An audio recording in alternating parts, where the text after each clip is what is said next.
You guys ready for 1983?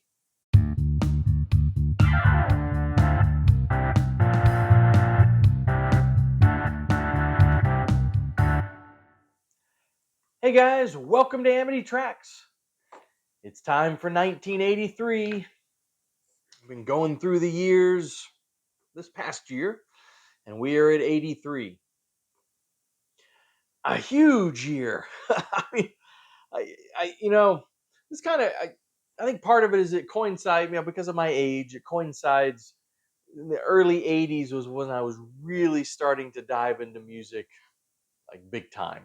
So a lot of this stuff is in those first few years of discovery for me. So that I think that maybe that explains it. This guy 83 is packed. But before we get to the music, what's going on in 1983? Well, Ronald Reagan is your president. The final episode of MASH airs, and I believe that maintains still the highest number of television viewers for any one particular show. I guess that's not a Super Bowl or something. 125 million. The Strategic Defense Initiative, aka Star Wars, is proposed by Ronald Reagan. The protective shield of lasers and space stations is going to save us from nuclear attack. That was awesome. Not so awesome. The bombing in Beirut kills, I didn't have the number here, but a lot of U.S. Marines. Hurricane Alicia hits the Texas coast, comes right up through Galveston into Houston.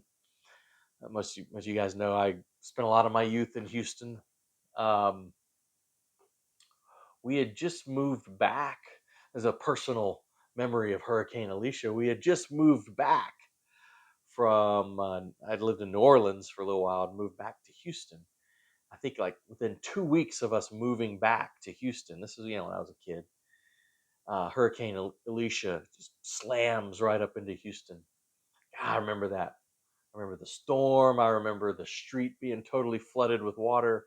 I remember going out and playing in the water, which was really dumb because of snakes and everything. Well, whatever. You're a kid. Back in the 80s, we were invincible. I remember not having electricity for like 2 weeks. We had to go stay in a motel or something. That was Hurricane Alicia. And when it was done, I had a T-shirt that said, "I survived Hurricane Alicia," with the date and everything. I have long since lost that T-shirt. I wish I still had it. Korean Flight 007 is shot down over the Soviet Union. If I remember right, I think that plane accidentally went off course a little bit and crossed into Soviet territory, and the Soviets shot it down. That was a big deal. The first version of Microsoft Word is released. Michael Jackson's video for Thriller debuts. Gandhi wins Best Picture. But probably most importantly, McDonald's introduces the Chicken McNugget. It's important. Also important, these albums. So I'm going to give you my top 10 of 1983. Then I will zip through a bunch of honorable mentions. Like I said, this is a huge year for me for some reason. But let's start at number 10. This is, in my view, the last great album from this awesome, great classic band. They're still doing stuff, but this is the last great album of theirs, I think. If you watched my very first video, it was albums that I love that I'm not supposed to love, or in other words, albums that I think are underrated, basically. I think I spent more time on that video talking about this record than anything else. But yeah, the Rolling Stones' Undercover. I love this record. It is awesome.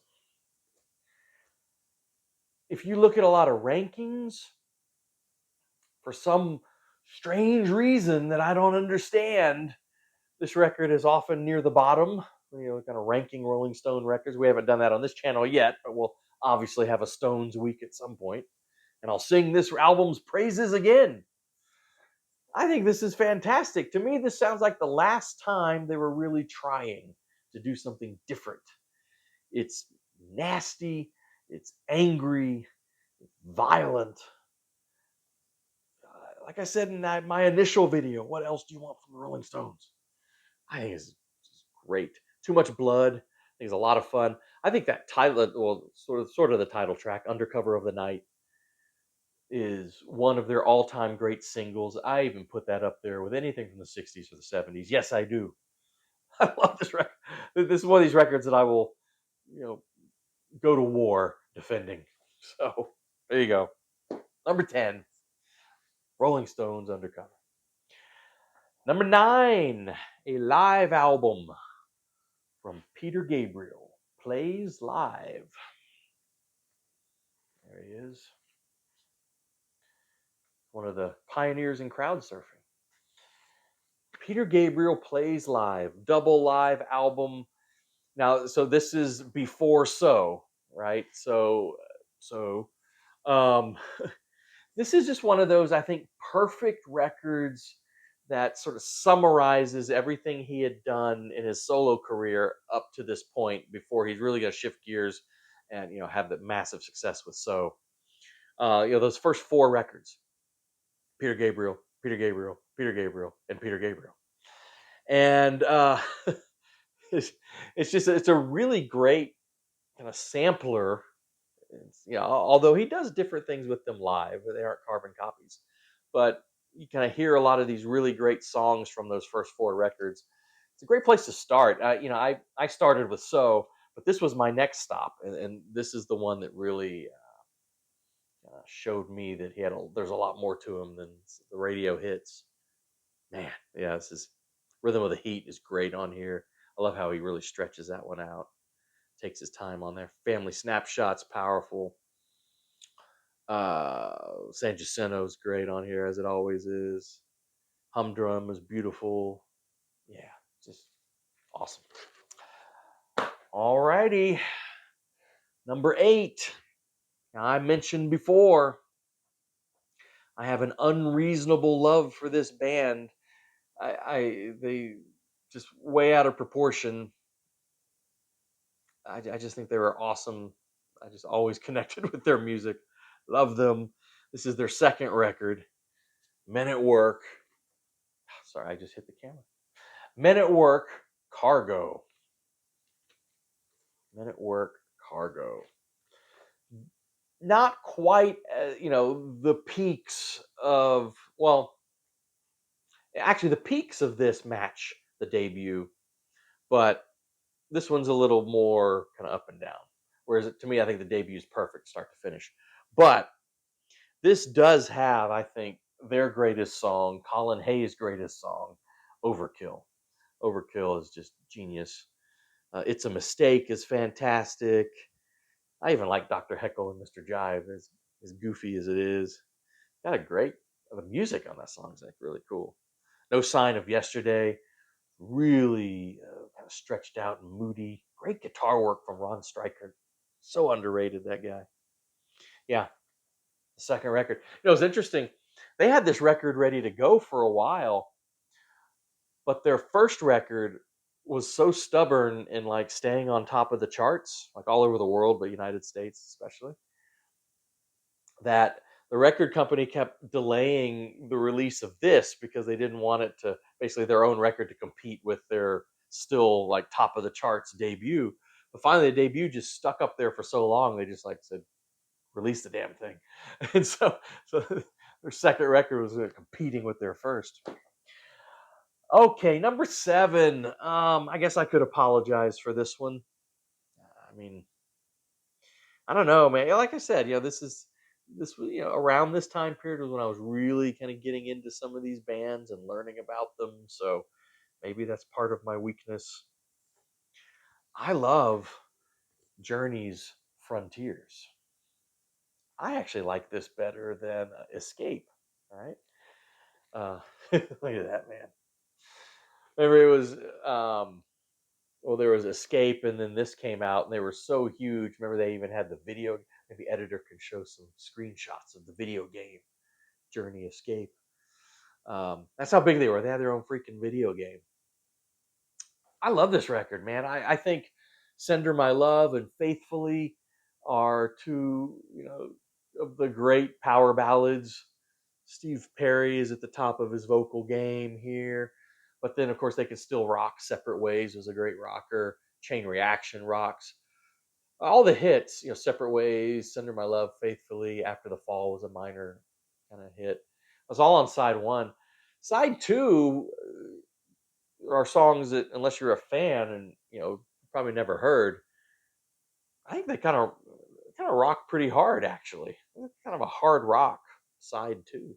I mean, Neil Sean, great hard rock guitar player. I love this. I love this record. I mean, I just do. Okay, let me get some credibility back. So I've just showed you Journey. How about this? Critics' darlings, but this is a brilliant record. Talking Heads, Speaking in Tongues. Love this record. They kind of pull back from the crazy experimentation that was on Remain in Light, and these are kind of some more kind of radio friendly stuff, but still I think very bold and experimental. Burning Down the House was a huge hit on there. That was massive, right? Girlfriend is Better is great. Slippery People is cool. Swamp is cool. This Must Be the Place, Naive Melodies, a beautiful song. Maybe the prettiest song, actually. You don't think pretty with Talking Heads. That's a really beautiful little melody there.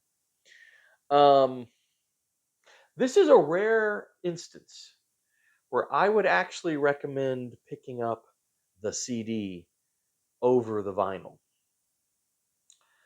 That's because, just for space reasons, they put the shorter versions of a lot of these songs on there, like maybe single versions or whatever. On the CD, they put kind of the longer songs, and some of them they stretch out for an additional minute or minute and a half, 2 minutes. Really makes a difference because these grooves are so cool. Like, you don't want them to end. I think the CD is noticeably better than the vinyl because of the versions of the songs that they have on here. So that's just my opinion on that one. Number 5, I've talked about. Well, we did a David Bowie week a long time ago, and I talked in that video how much I really do love Let's Dance. I'm a huge Bowie fan. Of course, I appreciate his 70s work and all of that. You saw it in that Bowie week if you watched all that. But this was my gateway. I mean, this was my introduction to David Bowie. I think it stands up. He got together with Nile Rodgers and basically said, I want to make a killer pop record, and he did. And but it's still interesting enough because it's Bowie. Of course, this is what makes this very interesting. We talked about that too. Stevie Ray Vaughan is the lead guitarist on here, which is really it's as strange as it sounds, but I think it's real interesting trying to fit Stevie Ray Vaughan. Bowie had seen him at the Montreux Jazz Festival, and like so many other people, was so knocked out by Stevie Ray's playing that Bowie said, "Hey, I want you to play on my record." And so you got these great Stevie Ray Vaughan blues licks on these like slick pop songs. I think it's really interesting. It's kind of cool. The hits on here are just so great. Modern Love, China Girl, Let's Dance. And I mean, those 3 songs, and then this great cover of Criminal World, and then Cat People.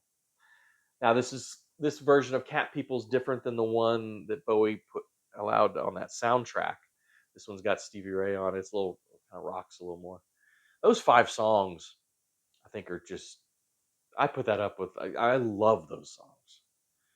The rest of it, Without You, Ricochet, and Shake It, a little kind of more minor, but yeah, Let's Dance is. I mean, it made Bowie a huge star again, and deservedly so.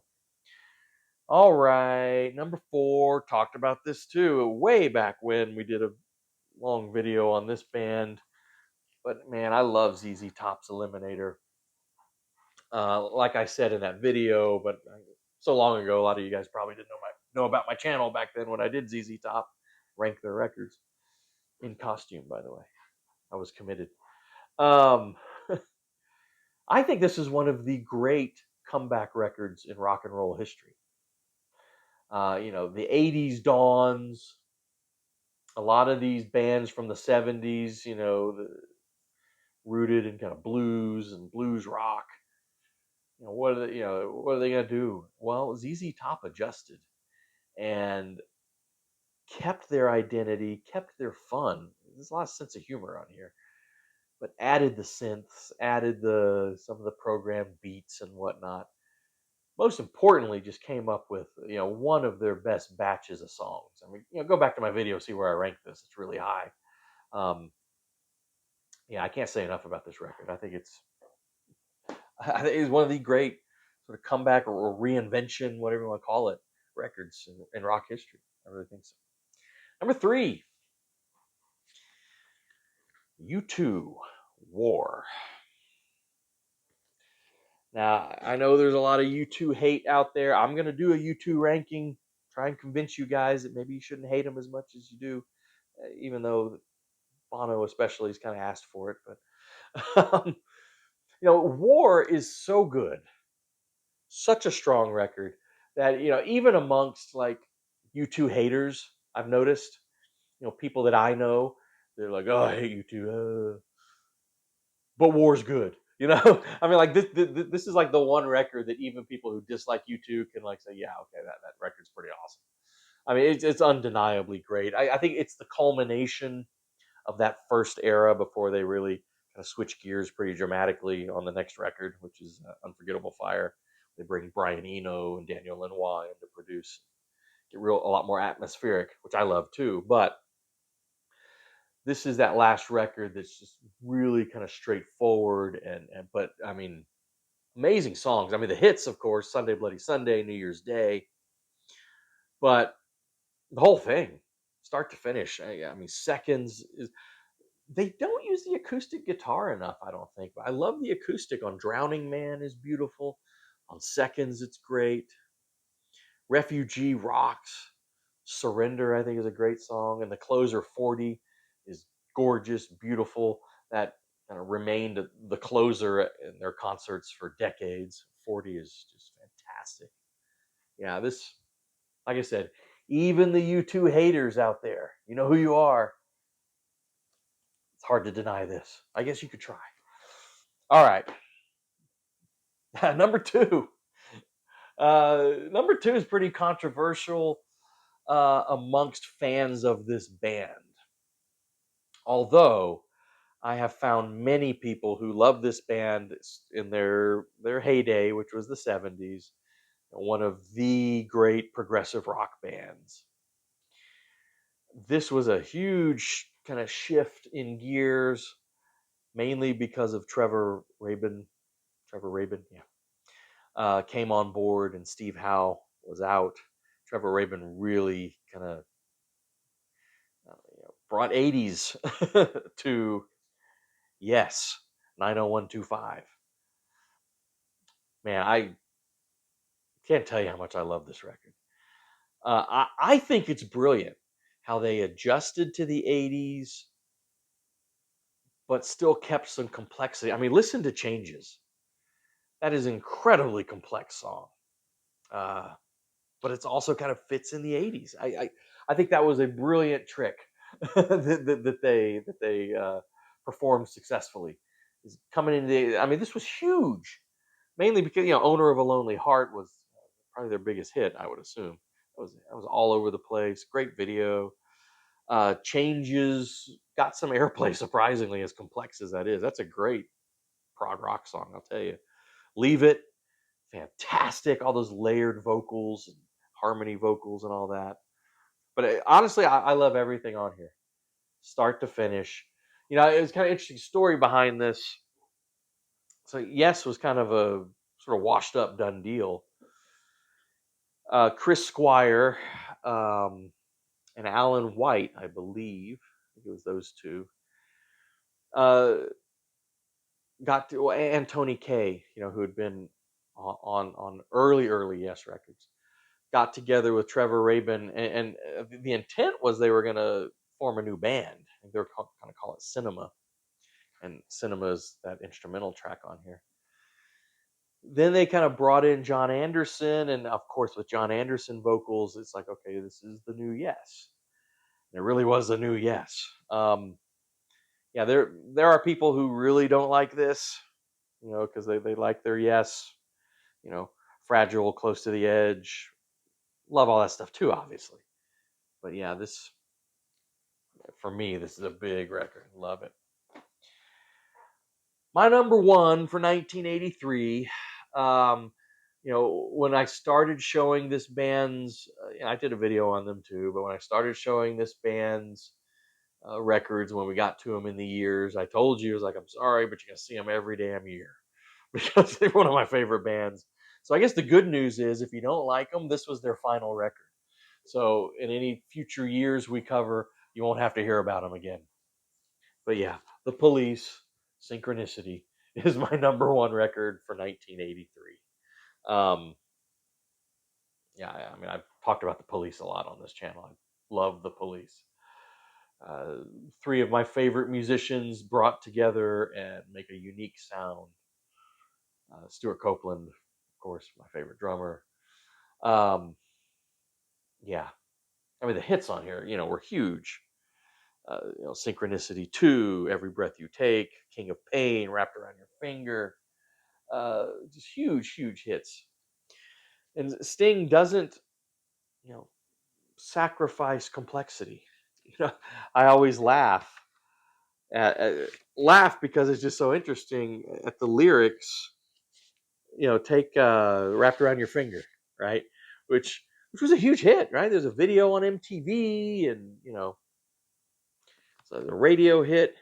What kind of radio hit can you think of with have lyrics like, you consider me the young apprentice caught between the Scylla and Charybdis, and later on Mephistopheles. Try putting that in a song. Mephistopheles. Mephistopheles is not your name, but I know what you're up to just the same. I mean, it's like so pretentious, but so Sting. It's great. So yeah, my number one record. All right, of 1983. So rapid fire. I know we've kind of gone on already. Honorable mentions in 1983. Okay, so put them up here. Got a couple CDs. I can go through those real quick. I mentioned Stevie Ray Vaughan playing on David Bowie's records, but he was also put out his debut of his own, Texas Flood, which was a landmark in modern blues rock. Um, yeah, essential, obviously. Brian Eno puts out Apollo Atmospheres and Soundtracks. This actually was a soundtrack to some documentary on the moon or something. But beautiful ambient. It's kind of his ambient stuff. Um, Weightless is really nice. And Ending Ascent is one of his standout tracks in his whole career. It's gorgeous. It's been used on soundtracks and other movies and stuff too. All right, see the rest. Oh, a couple that I don't have physical copies of, but should mention Def Leppard's Pyromania. Yeah, just great sort of pop hard rock. I mean, Photograph. It's my favorite Def Leppard song. Ozzy Osbourne's Bark at the Moon. Really kind of getting going on a solo work. All right, the rest I can show you vinyl. The Kinks, State of Confusion. I love the Arista period of the Kinks. This may be one of their strongest Arista period albums. We'll do a Kinks Weeks coming up sometime. Come Dancing was a huge hit. Great song. That's on here. Don't Forget to Dance. Beautiful ballad too. It was kind of a more minor hit. Heart of Gold was great. I love the title track. That rocks. Anyway, we did a Genesis week, but Genesis, That's All, huge hit. Mama, Home by the Sea, Second Home by the Sea are pretty experimental. Um, I love this record. I think it's fantastic.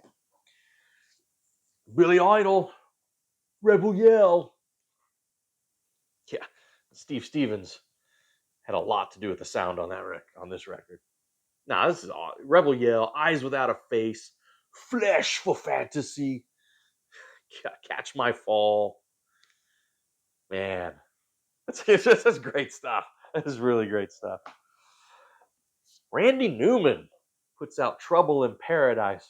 We'll do a Randy Newman episode sometime soon, but one of my very favorite Randy Newman records has all of his cynicism and all that, but He actually dresses them up in some kind of catchy rock, pop rock, a little more eclectic sounding than a lot of his records. Some of his records kind of have a sameness to them.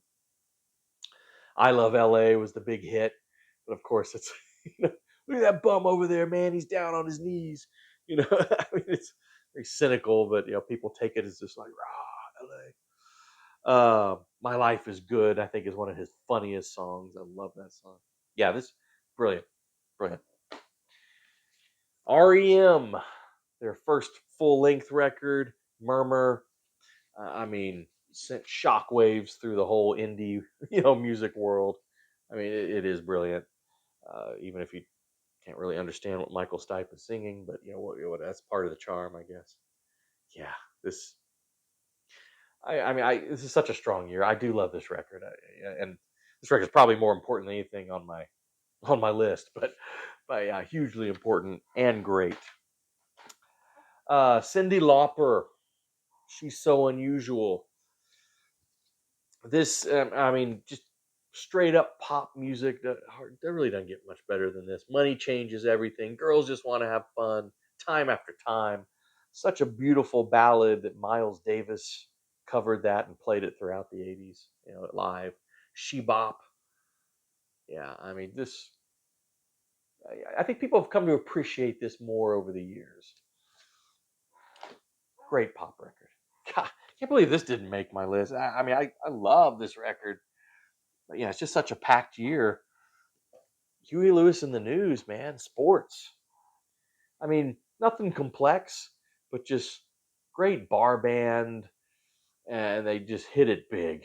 They hit it real big, you know, on this record. Heart of Rock and Roll, Heart and Soul, Bad is Bad. I Want a New Drug, probably my favorite Huey Lewis song. Walking on a Thin Line, man, it's great. He's like a good dude too, it's like, I don't know. It's hard to hate Huey Lewis. Just as a human being. I actually recorded a video on this guy very recently, although I'm not sure if whatever the order we're putting these videos out. I don't know if you've seen it or not yet, but Jackson Browne puts out Lawyers in Love, where I think Jackson Browne really makes that transition into the '80s, into that kind of new wave sound really well. All right, trying to wrap up here. God, there's just so much. Robert Plant, Principle of Moments. I was going to do a whole video on this topic, but I'll mention it here. I really admire Robert Plant for when he embarked on his solo career and Led Zeppelin was over. He didn't just try and recreate Led Zeppelin. Really changed his style. I've got a lot to say about Robert Plant in his solo career. I admire the hell out of him. Well, him and a couple other people who have kind of done that very well too. It's like a good topic for a whole video. Tom Waits, Swordfish Trombones. It's where he really gets kind of weird, but this is a brilliant record. Love it. If you're into the Tom Waits thing, I already showed you two, but they also put out this live EP, Under a Blood Red Sky, which everybody had. Don't lie, you probably did too. And it's only 8 songs, but really good. Kind of like what I said with Peter Gabriel earlier in Plays Live. This is a real good encapsulation of that first era of U2 before they're going to shift gears. Really exciting live record. I always love that that cover too. It's cool. Typically dramatic, right? What else? Like 3 more here. Did a Tears for Fears video recently, so I don't need to repeat all that, but their debut, The Hurting, brilliant synth pop, Tears for Fears. Also did a video on Duran Duran a while back. 7 and the Ragged Tiger, probably the peak of Duran mania, right? That initial period where they were huge. You know how much I actually admire this band. Saw them recently live. They're great. The Reflex, New Moon on Monday, Union of the Snake. I don't know what the hell that's about, but it's a great song anyway. But some great album tracks too, man. Seventh Stranger, Tiger Tiger. It's great stuff. And finally, one more. Let's see if I can do this really quickly. Yes, I really do actually like Spandau Ballet's True. Okay, there, I said it. All right, guys. Um, man, 1983. That's a big year. Did I leave anything out? Did I miss anything? What do you guys think of 83? Let's talk 1983 in the comments. Well, thanks for watching. Please do subscribe to the channel. Hit the bell for notifications. Like the videos. Goodbye.